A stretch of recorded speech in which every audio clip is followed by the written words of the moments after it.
Alright guys, next step, we're gonna just go ahead and take the light bars off for now, just to have a clean look until we figure something else out later, maybe, you know, to clear match that. We gotta disconnect the wires running right here, then we will unbolt it.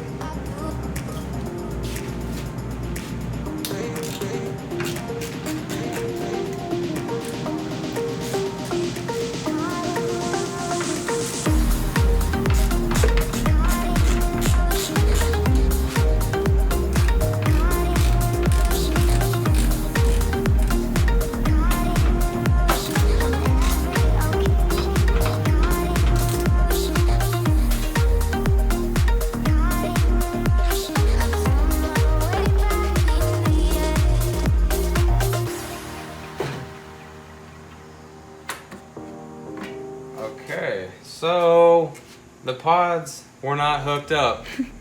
That's okay though. That's less work on us. Makes it a lot easier. Yeah, that was the only wires running on this side.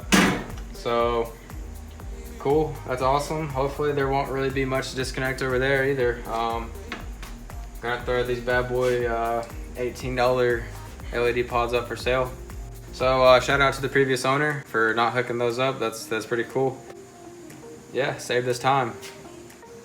All right, yeah, so as expected, the pod lights were not hooked up. Found the lights for the light bar. The light bar does work, so that's cool. I flipped that on and it came on, so that's actually pretty nice. I don't know, I might leave the light bar and just get these brackets painted. I still might just take it off anyways, just for now and install it later. The use of a light bar is definitely really cool, really nice. And I just went ahead and decided to take this radio out. This radio is pretty cool though. It has Bluetooth in it, so that's pretty cool. I was using that on the way home. So getting back here now, we're looking at this factory connector. It looks like they have connected something. I don't know, maybe this was like for like a subwoofer or something, some kind of adapter. This is the factory plug though, because it looks like the wires do match up, so I'm really confused on what that is. This is also part of the factory connector. I think this could be for like the microphone or whatever. Is there antennas? This is for the power windows. About to take the touchscreen from Big Sauce here, and I'm gonna plug it in, see what we get. All right, the radio is plugged up. All that is plugged in. Took like 2 seconds. About to make sure that the wire's clear as I slide this back, so it's not gonna get pinched or anything is gonna rub or make some kind of fire explosions. Alrighty guys, time to see what we get.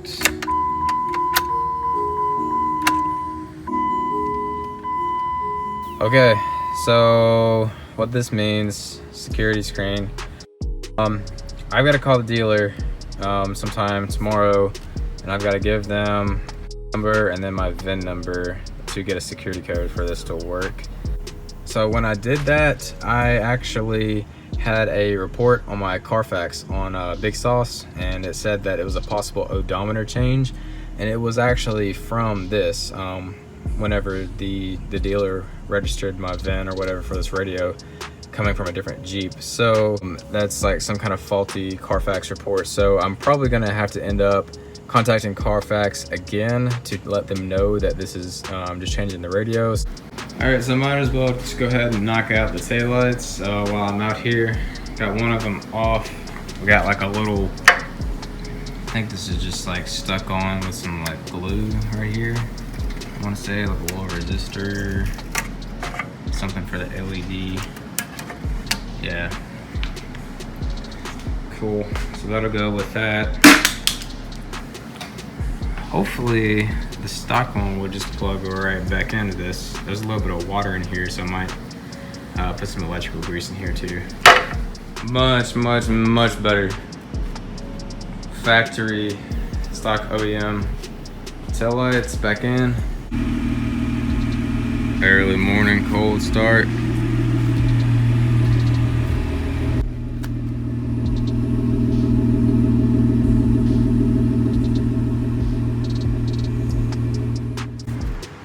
so this is what it's looking like right now with no light bars, and then the gloss black grille.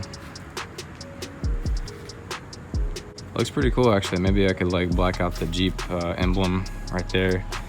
Might actually get one of those spare grills to keep for later once I get the matching grill.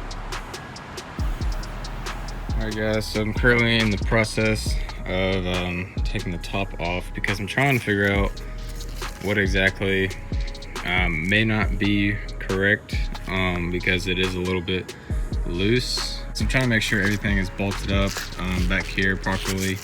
Probably gonna adjust this spring all the way back too as well. So I'm probably just gonna flip that back, adjust that, and see if it helps. Probably gonna leave the bikini top on for a little bit and ride around like this. Good news, just called the dealership. They were able to get me my access code very quick, like a 4-digit pin. So radio's up and running, Bluetooth, everything works. That's awesome. Noticing up here, up on the top, that this bracket is loose. Gonna find a wrench, tighten this down back to where it should be, and I'm gonna set this spring in the furthest hole to try to get as tight as possible. I'd take Bobo for a ride in this. He's ready to go.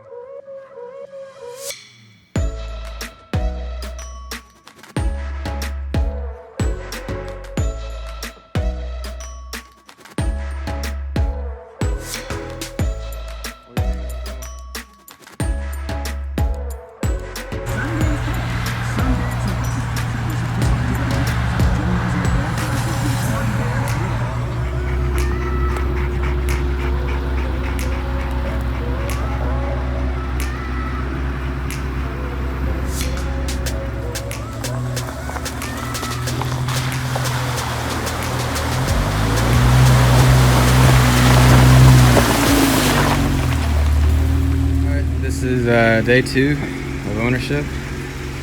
Told myself I'd start having a little more fun with without trying to keep everything so perfect all the time.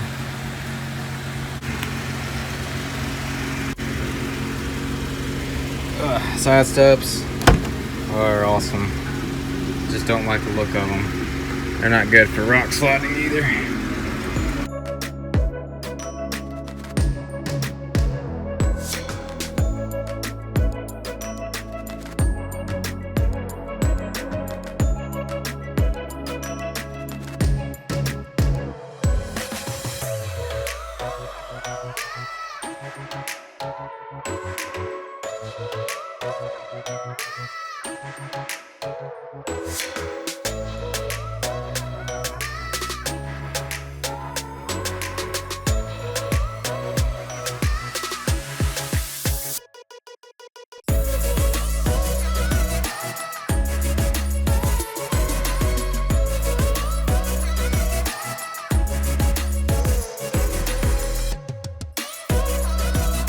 Alright guys, so I just cleaned the engine bay.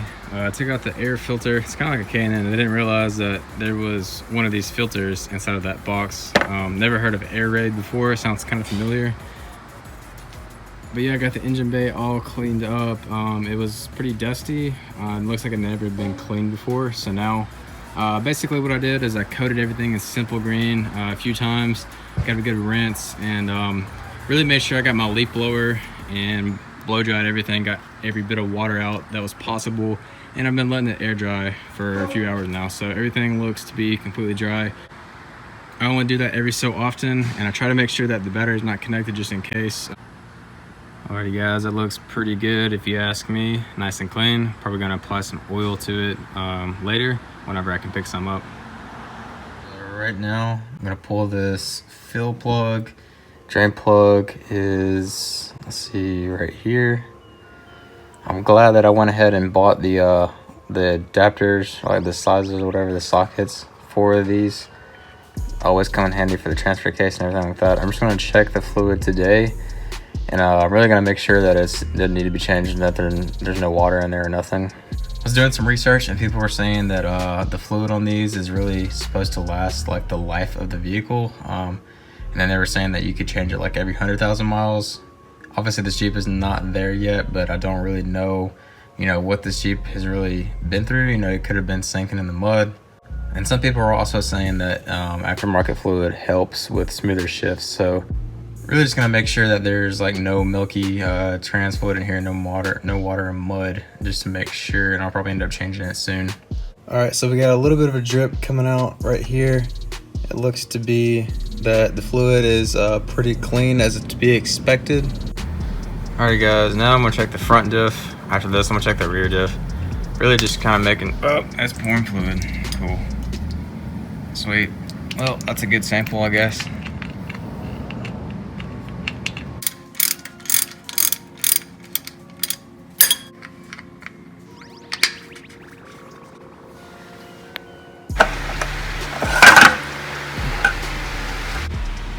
Alrighty guys, luckily I just found this wheel lock key.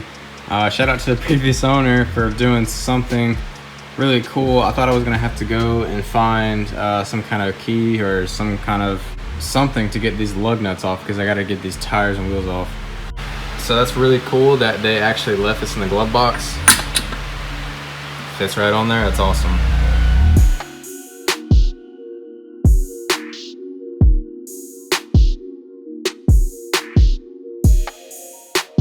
So I think I'm gonna like having no spare on a JKU. So I'm probably gonna just put my tramp stamp back on. So now I'm just gonna pretty much just zip this off, take off those little rubber things.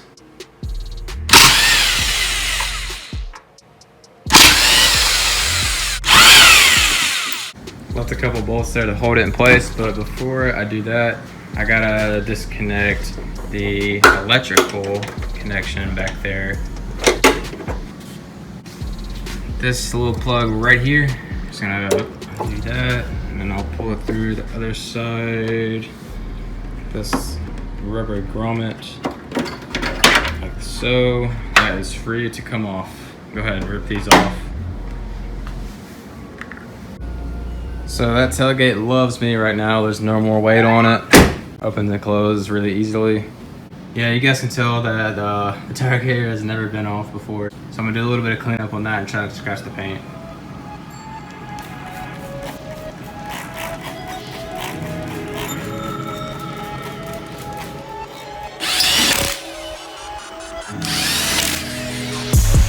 So these bolts were actually left loose. You can see right here that it's already almost all the way out. The one up there wasn't even screwed in, so obviously somebody has taken this off before. Alrighty guys, looks pretty nasty. I'm gonna have to do the same cleanup over here. Just gonna disconnect this electrical right here and then fish it back through there. Just got all 6 bolts out for the bumper. One right there, and then 2 on each side. Yeah, simple green should take care of that, no problem. That's not rust or anything like that. That's just buildup of dirt, mud, etc. over the years.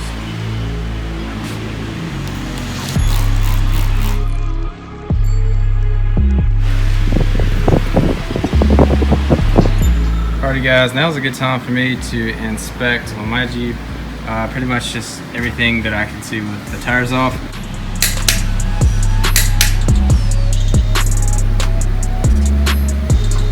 Wheels and tires from Noctis are on.